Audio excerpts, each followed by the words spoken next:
心心相印，由劳动部劳动力发展署委托制播客家广播电台. Acara pertemuan dua hati ini dipersembahkan oleh Badan Pengembangan Ketenagakerjaan Kementerian Ketenagakerjaan Taiwan yang disiarkan melalui radio HK Formosa. Oke, di sini kita ngomongin dulu soal KBR ataupun juga swasta. Sampai saat ini jumlah kaburan berapa orang sih? 51.087 orang. Terus dalam sebuah laporan di Yuan Legislatif ya, Nezhengbu Changwu Cizang, Wakil Menteri Dalam Negeri ya, Chiu Chang-yue, dia melaporkan mengenai kondisi kaburan di Taiwan ini kayaknya cukup mengkhawatirkan dan tidak berkurang, malah terus bertambah. Betul. Ya. Jadi di sini setelah mereka melihat kondisi yang ada di dalam negeri, karena kan kalau Kementerian Dalam Negeri itu di bawahnya itu ada satu instansi namanya adalah keimigrasian. Oke, Direktorat Jenderal Keimigrasian.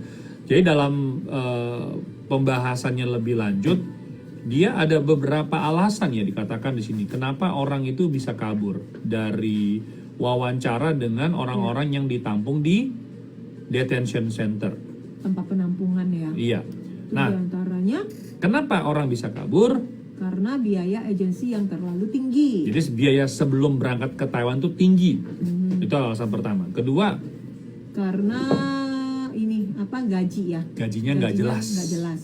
Asal potong mungkin. Yang ketiga, Hubungan yang tidak baik antara majikan dan pekerja. yang keempat, Adalah pekerjaannya terlalu berat banyak. ya, jangan digotong mungkin terlalu berat kali. Atau lingkungannya berasnya berkilo-kilo Iya. gitu ya. Atau Suruh lingkungan pindah. kerja. Yang kelima adalah lingkungan memadai. kerja. Terus udah gitu, itu kondisi alasan kenapa dia kabur ya. Terus udah gitu, yang membuat orang tertarik untuk kabur itu apa? Yang pertama adalah Mana? Gajinya lebih tinggi. ya, Ini gaji yang selangit. ya, gaji di luar tuh lebih tinggi. Oke. Terus yang kedua bisa lagi Bebas, aku mau ganti siapa? bosan sama majikan ini. Saya pindah ke majikan yang lain. Majikan B lebih ganteng. Oh Aku ya, saya pindah aja pindah. ke sana. Ya. Oke.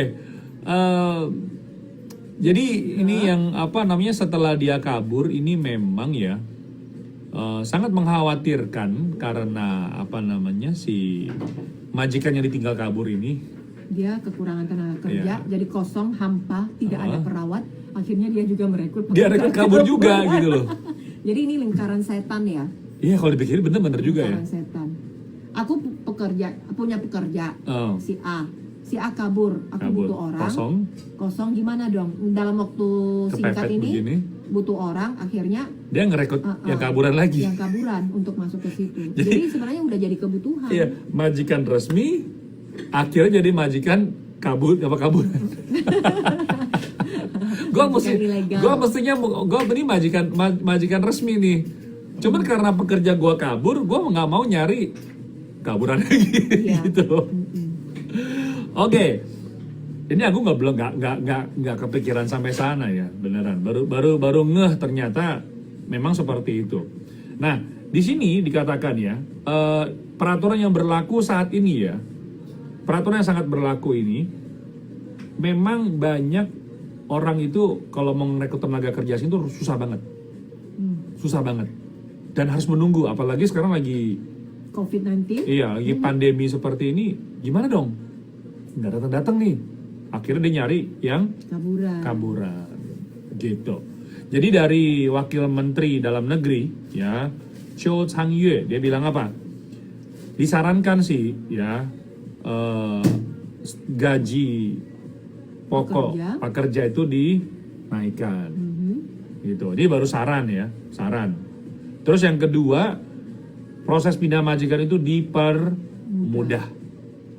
Ya, dibilang katanya 调整最低薪资，开放外籍劳工得自由转换雇主，给予外籍劳工选择工作机会，降低行踪不明 Jadi 诱因。 untuk mengurangi pekerja kaburan, yang pertama itu adalah mungkin gajinya itu perlu dinaikkan. Betul. Yang kedua juga semakin mempermudah para pekerja untuk proses pindah majikan. Jadi mereka bisa memilih pekerjaan yang sesuai dengan mereka, yang cocok lah. Kadang-kadang bukan masalah suka nggak suka sih. Kita tuh bekerja dengan di salah satu majikan ya. Kadang itu adalah kemampuan dia tuh bekerja. Jadi misalkan ada orang itu memang kapasitasnya itu, kemampuannya itu dia bisa menggotong nenek-nenek yang beratnya mungkin 70, 80, 90 kilo. Tapi ada orang yang memang dia tuh nggak mampu gitu loh. Terus dipaksa. Ya gimana nggak kepengen kabur coba. Iya. Jadi kemampuannya itu nggak sampai ke sana, nggak sampai di sana. Atau juga mungkin dia kuat, tapi karena yang dirawat itu akong, sementara dia itu malu-malu, sehingga tidak bisa, bagi dia itu tertekan. Misalkan membantu mandiin akong, bagi dia tuh tertekan. Jadi mungkin lebih cocok dia merawat seorang nenek dibanding seorang akong. Betul. Nah jadi memang ini kayak apa, nggak bisa sepenuhnya disalahkan kepada kawan-kawan yang kabur. Karena memang sebelum mereka datang itu mereka belum tahu nih kira-kira cocok nggak ya di majikan ini. Ternyata begitu datang baru tahu, oh nggak cocok ternyata. Iya. Menurut Amina sebenarnya kalau masalah ini peran agensi itu sangat penting sekali. Jadi agensi lah pada saat sebelum mereka memperkenalkan pekerjaan ini ke majikan, mereka harus mencari tahu dulu apa yang menjadi job deskripsi dari majikan, yang diperlukan itu apa saja, dan itu sesuai dengan peraturan yang berlaku. Jangan ada job di luar. Nah setelah itu disampaikan ke pekerja, menanyakan pekerja apakah pekerja tersebut sanggup tidak dengan pekerjaan yang ditawarkan dari majikan. Tapi kadang-kadang belum tentu juga, soalnya apa yang ditulis sama yang benar-benar sampai datang itu belum tentu sama juga. Betul. Terus yang bersangkutan mungkin dia pikir, gue nggak mampu nih, tapi gue udah kepepet duit, yaudah gue datang dulu deh. Datang dulu deh. Kan banyak ABK yang kerjanya ABK. Setelah datang kok di laut ya? Di laut. Tak kira aku nggak bisa berenang. Tak kira di sungai. Tak kira di kolam renang gitu, atau di tambak. Iya, beda banget gitu ya. Oke guys, kalau misalnya kalian punya pertanyaan silakan tinggalkan pertanyaan di bawah ini, ntar bakal kita jawab.